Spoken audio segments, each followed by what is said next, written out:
नमस्कार, भारत एक्सप्रेस पर आपका स्वागत है। मैं हूं आपके साथ संगम राय। गुजरात में क्रिप्टो नेटवर्क के क्रैक होने के बाद एक बड़ी साजिश का खुलासा हुआ है। जांच में सामने आया है कि इस नेटवर्क का कनेक्शन सिर्फ हवाला या ऑनलाइन फ्रॉड तक सीमित नहीं है, बल्कि ड्रग्स कारोबार और टेरर फंडिंग से जुड़े हुए हैं। डिजिटल वॉलेट्स के जरिए देश और विदेशों में पैसा ट्रांसफर के काले खेल के खुलासे ने सुरक्षा एजेंसियों को चौंका दिया है। क्रिप्टो नेटवर्क के जरिए टेरर फंडिंग, ड्रग्स नेटवर्क से जुड़े गिरोह के पर्दाफाश होने के साथ ही जांच एजेंसियां अब बड़े एक्शन मोड में हैं। सर्वर, मोबाइल, लैपटॉप और करोड़ों के ट्रांजैक्शन खंगाले जा रहे हैं। कई संदिग्ध एजेंसियों के रडार पर हैं। जांच लगातार गहराती जा रही है। ड्रग्स माफिया और आतंकी नेटवर्क के डिजिटल करेंसी के इस्तेमाल किस तरह से आतंकी फंडिंग का सबसे बड़ा जरिया बन गया है और कहां तक फैला है इसका तार, इसी पर देखिए हमारी एक खास पेशकश, आतंक की फंडिंग।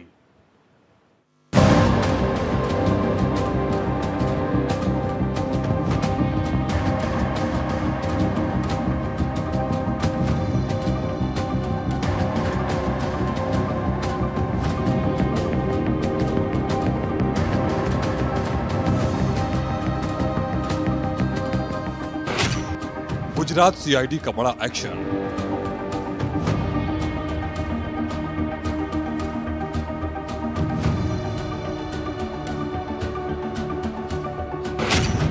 साइबर एजेंसियों का बड़ा खुलासा।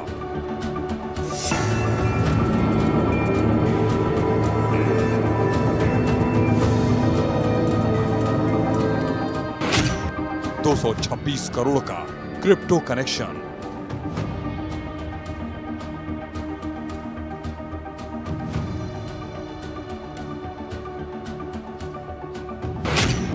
टेरर फंडिंग नेटवर्क पर करारी चोट।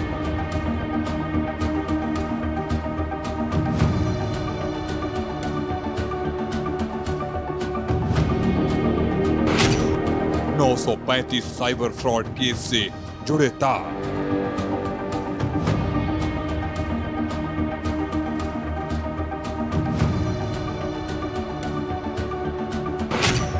ड्रग्स के पैसों से आतंक की funding.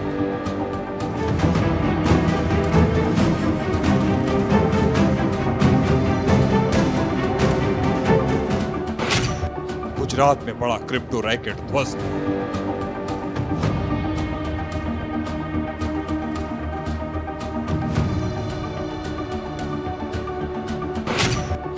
Drugs, dark web, terror funding.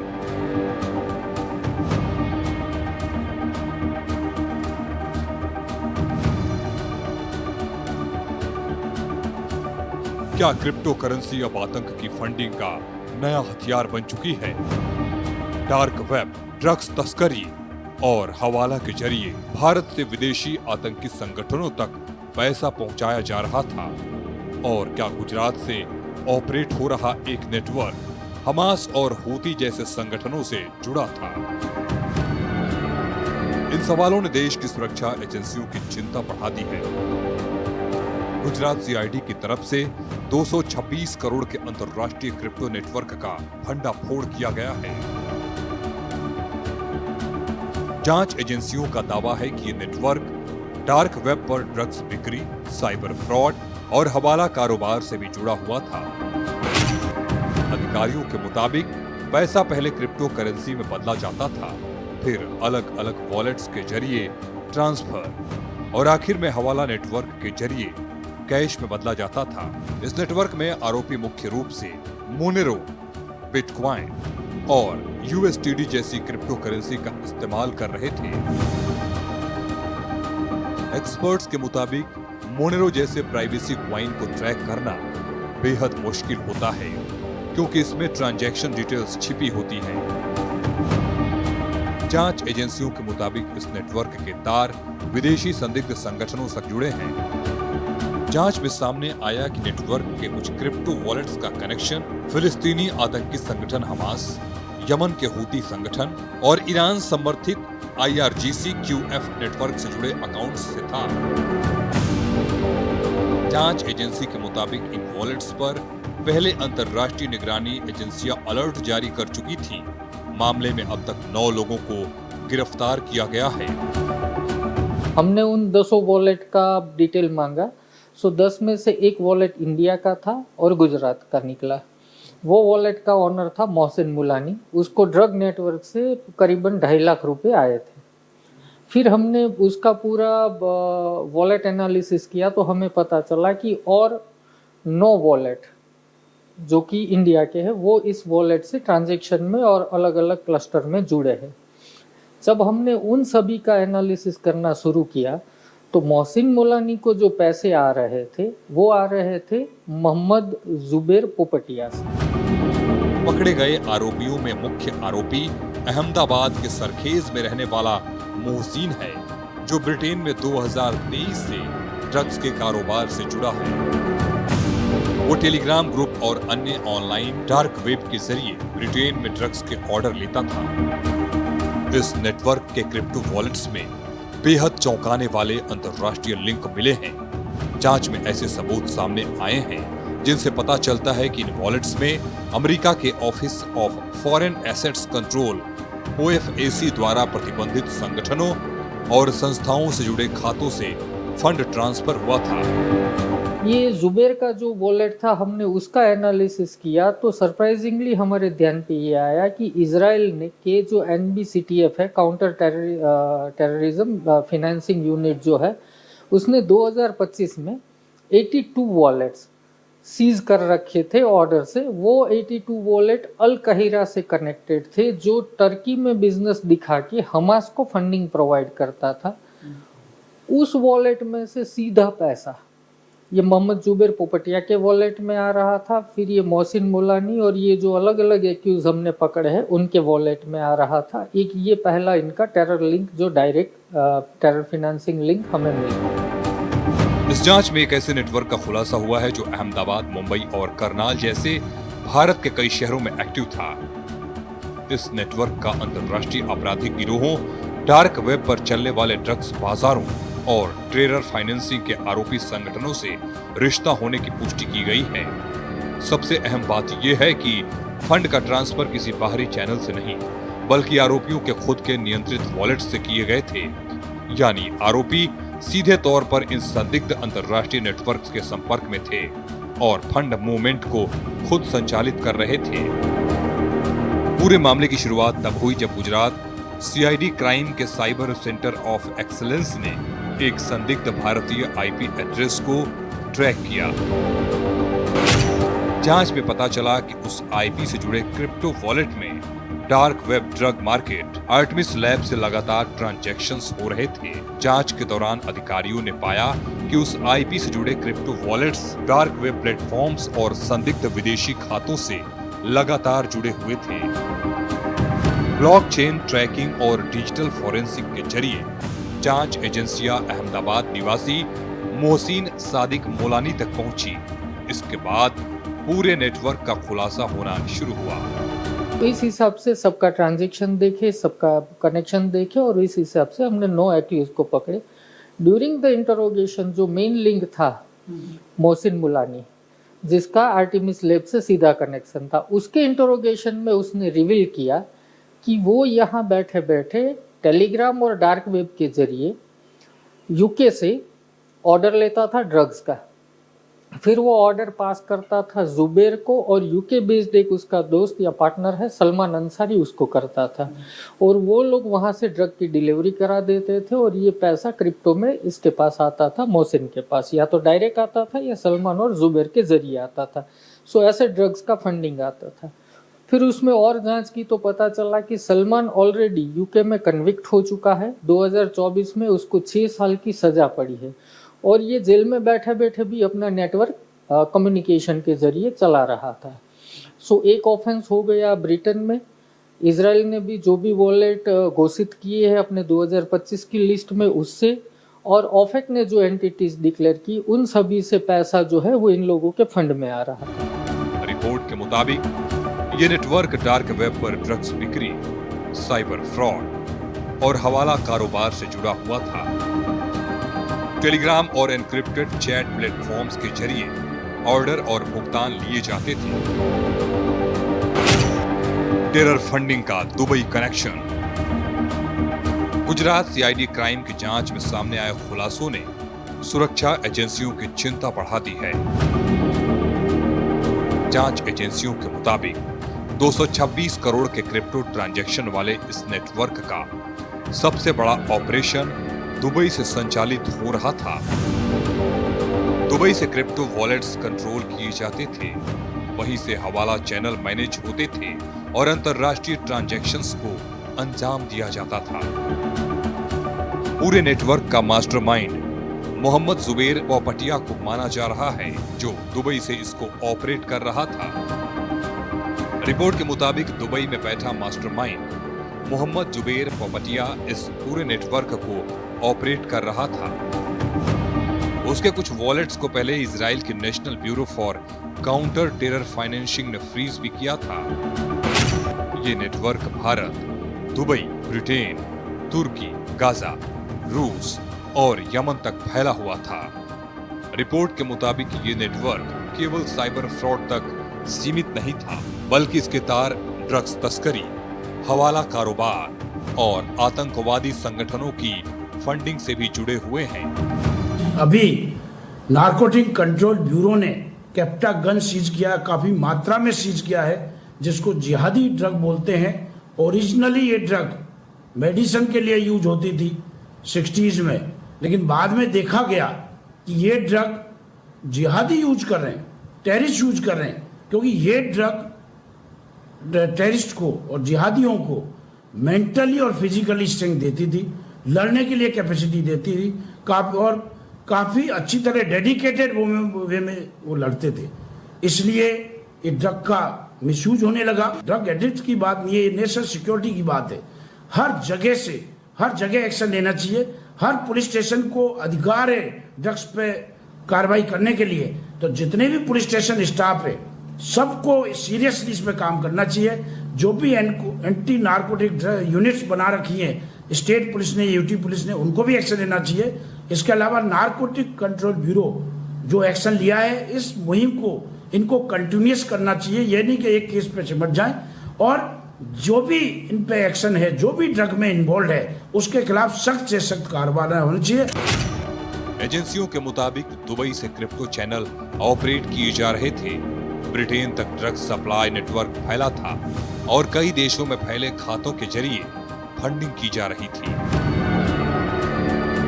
Bureau report, Bharat express.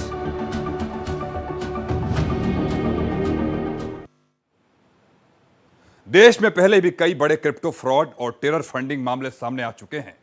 Gujarat मामले ने इन सभी खतरों को एक साथ जोड़ दिया है।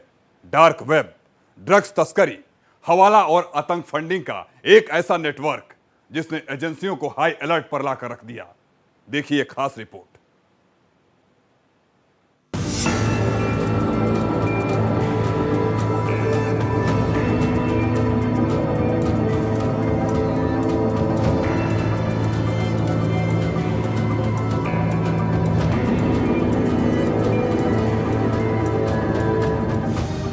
जांच एजेंसियों के मुताबिक आरोपी यूएई आधारित digital network, encrypted chat traps और P2P क्रिप्टो ट्रांजैक्शन का इस्तेमाल कर रहे थे। ऐसे में पैसे का असली सोर्स को छिपाना आसान हो जाता है।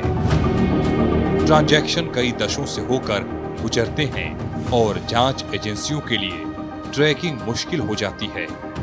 जांच एजेंसियों के मुताबिक आरोपी केवल मिडिल मैन नहीं, बल्कि सक्रिय रूप से नेटवर्क ऑपरेट कर रहे थे।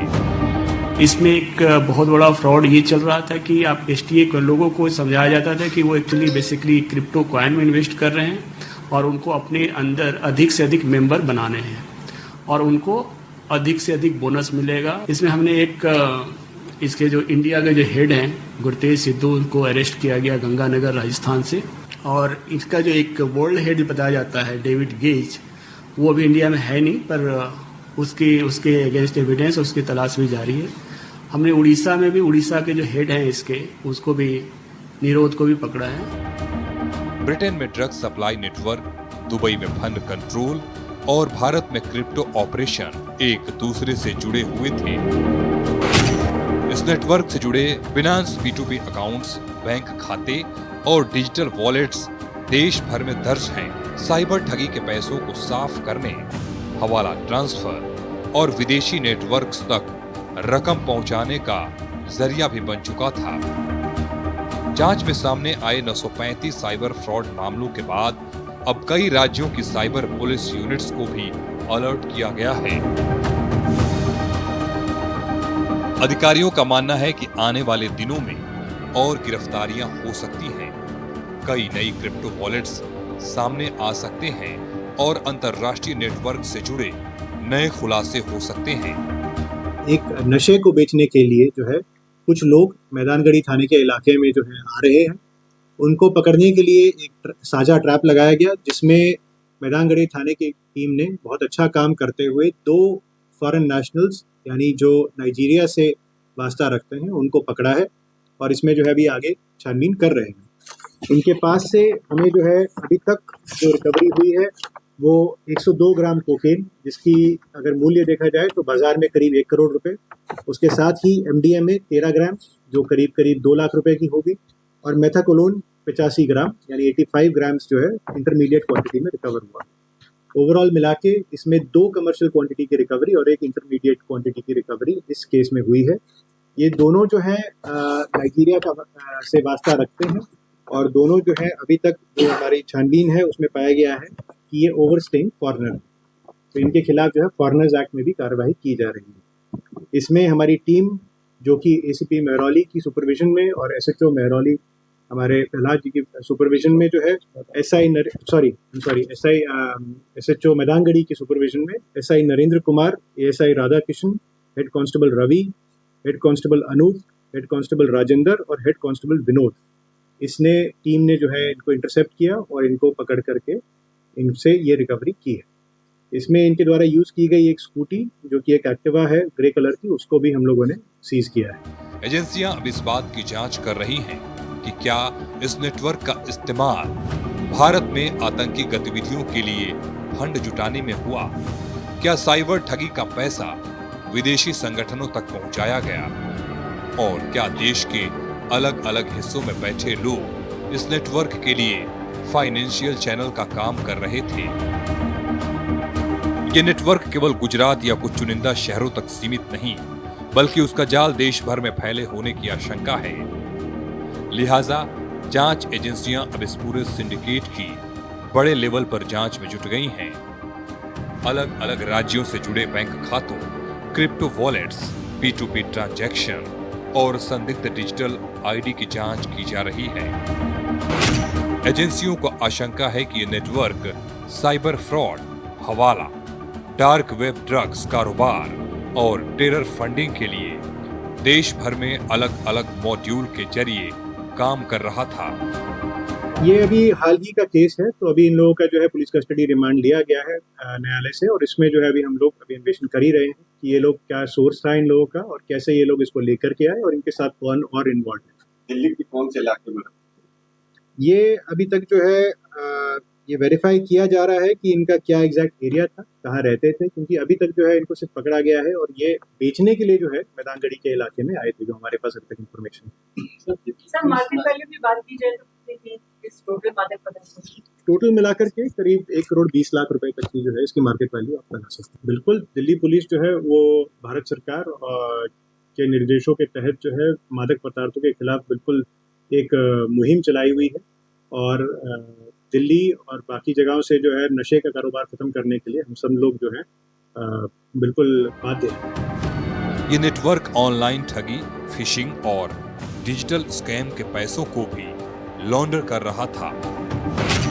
डार्क वेब, एनक्रिप्टेड एप्स और प्राइवेसी क्रिप्टो करेंसी अब आतंकी फंडिंग और इंटरनेशनल क्राइम का नया जरिया बनता जा रहा है। यही वजह है कि भारत की जांच एजेंसियां अब क्रिप्टो ट्रांजैक्शन, P2P एक्सचेंज और डिजिटल वॉलेट्स पर निगरानी बढ़ा रही हैं। सुरक्षा एजेंसियों के मुताबिक ये मामला केवल साइबर फ्रॉड का नहीं, बल्कि राष्ट्रीय सुरक्षा से जुड़ा बेहद ही सेंसिटिव मामला बन गया है। इसी बढ़ते खतरे को देखते हुए भारत की सुरक्षा और जांच एजेंसियां प्रहार जैसी रणनीतियों के तहत संदिग्ध डिजिटल नेटवर्क्स की कड़ी निगरानी कर रही हैं। कई विदेशी क्रिप्टो एक्सचेंज को नोटिस, संदिग्ध खातों को फ्रीज और मनी लॉन्ड्रिंग मामले में कार्रवाई भी तेज की गई है। प्रहार सुरक्षा एजेंसियों की एक व्यापक डिजिटल निगरानी और कार्रवाई रणनीति का हिस्सा है, जिसका मकसद आतंकवादी funding networks, crypto transaction, dark web गतिविधियों और अंतर्राष्ट्रीय डिजिटल फाइनेंस चैनल को ट्रैक करना है। इस रणनीति के तहत एजेंसियां संदिग्ध crypto wallets, P2P transaction, encrypted chat apps और डार्क वेब मार्केट प्लेस पर लगातार नजर रख रही हैं। डार्क वेब पर ड्रग्स तस्करी, अवैध हथियार कारोबार, नकली दस्तावेज और साइबर अपराध से जुड़े नेटवर्क सक्रिय रहते हैं। सुरक्षा एजेंसियों के मुताबिक कई आतंकी संगठन, साइबर अपराधी और हवाला नेटवर्क अब डार्क वेब और क्रिप्टो करेंसी का इस्तेमाल कर रहे हैं। लिहाजा जांच एजेंसियों द्वारा आधुनिक फाइनेंशियल सिस्टम में ट्रांसपेरेंसी लाने के लिए नई तकनीकों का इस्तेमाल किया जा रहा है, जिससे गैर कानूनी तरीके से मनी ट्रांजैक्शन की पहचान करके उस पर रोक लगाई जा सके। 2022 के बाद भारत में वर्चुअल डिजिटल एसेट्स पर सख्त टैक्स नियम, KYC कंपलसरी और इंटरनेशनल डेटा शेयरिंग पर जोर दिया गया। केंद्र सरकार और जांच एजेंसियों ने क्रिप्टो ट्रांजैक्शन की मॉनिटरिंग, डार्क वेब ट्रैकिंग और साइबर इंटेलिजेंस को भी एक्टिव कर दिया था। गुजरात में क्रिप्टो टेरर फंडिंग नेटवर्क के खुलासे ने साफ कर दिया है कि आतंक, ड्रग्स तस्करी, साइबर फ्रॉड और हवाला अब डिजिटल रास्तों से जुड़ चुके हैं। सबसे बड़ी टेंशन की बात यह है कि मोनिरी जैसी privacy crypto currency, dark web marketplace और एनक्रिप्टेड ऐप्स आतंकी फंडिंग से पहले से ज्यादा गुप्त और तेज बना रहे हैं। यही वजह है कि अब भारत की सुरक्षा एजेंसियां प्रहार जैसी रणनीतियों, blockchain tracking, artificial intelligence, AI आधारित निगरानी और इंटरनेशनल इंटेलिजेंस साझेदारी के जरिए ऐसे नेटवर्क्स पर शिकंजा कस रही हैं। साइबर एजेंसियां देश भर में फैले संदिग्ध वॉलेट्स, बैंक खातों और डिजिटल ट्रांजैक्शंस की जांच में जुटी हुई हैं। एजेंसियों को आशंका है कि आने वाले दिनों में इस नेटवर्क से जुड़े और बड़े खुलासे हो सकते हैं। Bureau report, Bharat express.